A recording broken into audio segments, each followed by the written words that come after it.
If I let that go, that's basically saying, well, yeah, I'm responsible for this, and I'm not. Bank accounts drained by bad guys using Zelle. 8 on Your Side investigates how crooks are using the app to steal your money and who's on the hook if you get hit. And we're working on it. We're working to change the law to make it clear that it's the bank that's responsible, it's the bank that's liable, not the customer.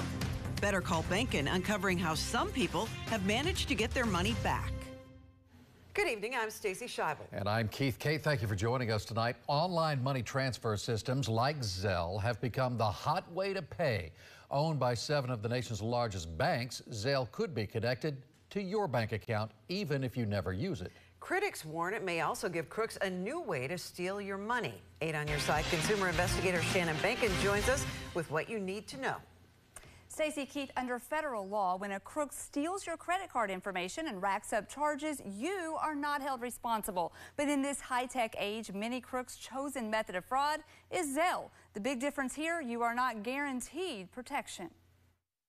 You may remember Scott Schaefer's gut-wrenching story. I'm looking at my account, and all of a sudden money is being transferred to someone I have no idea who they are. 2 transactions totaling $9,000 when his bank denied his claim, saying it appeared he authorized the transfers. He fought back and called Better Call Bankin. If I let that go, that's basically saying, well, yeah, I'm responsible for this, and I'm not. At first, Chase Bank stood behind its denials, but I kept digging. 6 months later, the Pinellas Park Police Department found a suspect in New York, and Chase relented, giving Schaefer every penny back. News Channel 8, Shannon, you're professional and tenacious. It's a lethal mix, and you kept on it. You didn't give up on it, and you did your follow-ups, and I think Chase finally realized that this was the right thing to do. Schaefer is one of tens of thousands of people who have reported losing money through the online payment system Zelle. For some, the bad guys hack into their devices. Others fall for tricks and unknowingly allow the crook to use Zelle to transfer money. Right now, Zelle fraud falls in a gray area. While some victims eventually get their money back, many don't. Tika Bagar is one of those people. A crook pretended to be Duke Energy and swindled her out of $278. Her bank denied her fraud claim. They told me, yeah, we don't refund on Zelle. Why don't you? Didn't you get their bank? Don't you know who the person is? You are dealing with a bank. The fact that they even put it on their website tells me that they entrust in them. A recent congressional report showed that over the past 18 months, 4 major banks reported Zelle fraud cases of $192,878. That represents total losses of $213 million. And of all of those cases, banks reimbursed consumers in just 3,500 cases. Ed Merzwinski, Senior Director of the Federal Consumer Program at PIRG, is among those pushing for banks to treat Zelle fraud like credit card fraud and reimburse consumers. If the banks were responsible, they'd figure it out like that.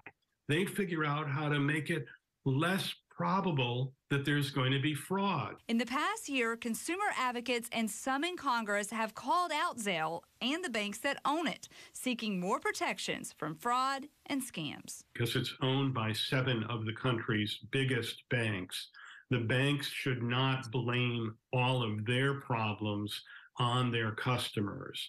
Banks should not only help consumers when a TV reporter calls them. Banks should be responsible for making this system work better. With any peer-to-peer payment app, it's best to use it only to pay friends. Do not pay businesses. Don't pay your bills this way. Crooks steal your money 2 ways using Zelle, either by an outright hack, and there's not much you can do to prevent that other than being careful on what you click on online. When it comes to tricks, you need to have your guard up. If someone calls saying that they're a company and that they're your bank and they're asking for sensitive information, you need to hang up. You need to call the bank number right away and call the number that's on the back of your credit card or debit card.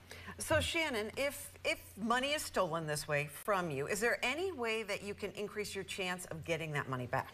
Well, there are some ways that you can increase your chances of getting your money back. You need to report it right away. You need to report it to law enforcement. You need to report it to the bank. You need to report it to the FBI. The chances of getting your money back are far greater if you get all three of those entities involved right away. It's a lot of work, though. And if you get the fourth one, it's better call banking. That's right. Then call me. Well, seriously, though, I mean, this man has $9,000, but it was because you had to get involved, and like the gentleman you interviewed, it shouldn't have to be that way. The banks are almost rubber stamping saying, looks good to us. They should back it up. It took me a lot of months, Keith, a lot of work to get the money back for that man. And there's a lot of other people who've called me, and I'm sure I'll get more calls tonight from people who are going through the same problem. Thank you, Shannon.